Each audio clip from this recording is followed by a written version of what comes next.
Early 1400s in Europe, Asia, and Australia. Back then, tobacco to them was just as foreign of a word as Mexico. In that period of time, not a single country had a market for tobacco, and most of the population of the world didn't even know what the word tobacco meant. The only place that used tobacco back then was the New World, or North and South America, which was unexplored territory at that time. In that time, the human race went from a quarter of the population of the world to 1/2 of the population of the world using tobacco. In James Graham's article, Smoking in Early Modern Sociability, the Great Tobacco Debate in the Ottoman Middle East, 17th to 18th centuries, Spanish conquests picked up the hobby and quickly traveled to Europe from the Native Americans and Mexican culture. The smoking spread through most of Spain and soon after spread to Holland and most of that country. And then after about a decade, smoking spread to all of Europe. Tobacco reached Asia in the late 1500s, and they saw that as a very important cash crop. So they utilized that to the fullest extent.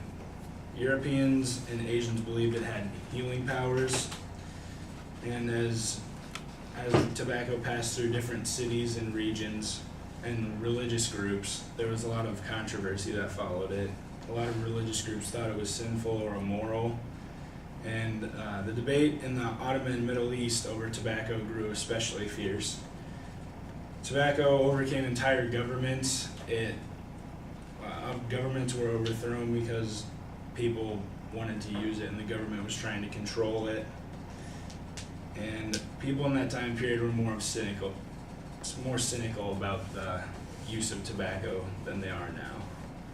So in the contemporary era that we live in right now, there are a lot of health concerns that are related to using tobacco frequently that have been discovered by doctors. In Donia C. Arias's article in The Nation's Health, she claims that tobacco use still kills about 440,000 people per year, and secondhand smoke is related to another 50,000 deaths annually. In Europe, the jump from medicinal use to recreational use took place very quickly. The first instruments that people used to smoke out of were pipes, there's a couple examples here. These are both stone pipes, and then here's a wooden pipe. They made pipes out of clay, or really whatever worked to smoke.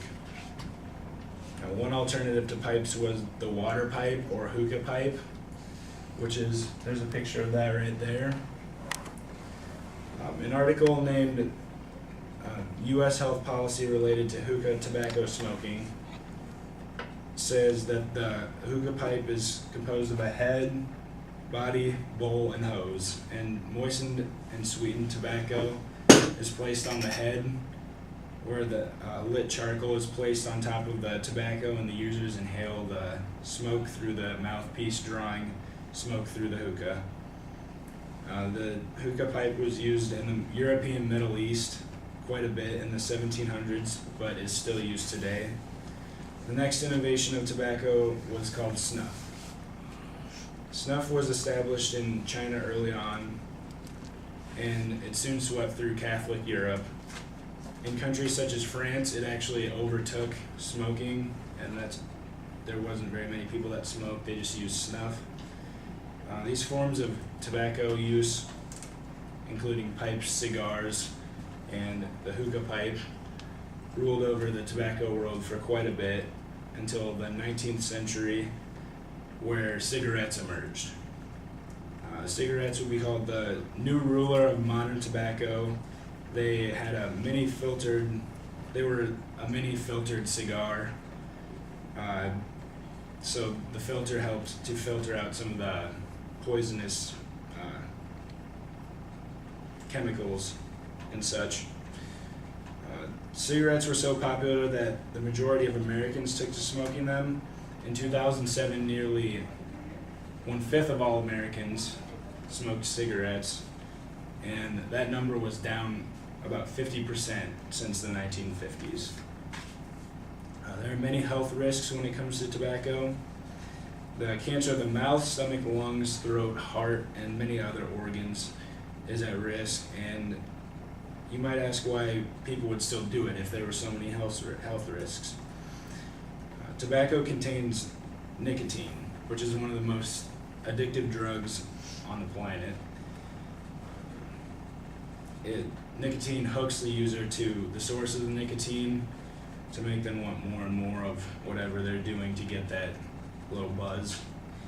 Not only is the nicotine addiction a psychological addiction, but it's also a physical addiction where your body shuts down and goes through bad things. Here's a picture of the cigarettes, by the way. No matter the health risks, controversy, or taxes on tobacco, people still use it to this day. Through the ages, tobacco has been one of the fastest spreading trends to hit the human race. Tobacco products to this day still stand at the top of the list of the most addictive drugs in this world has ever seen.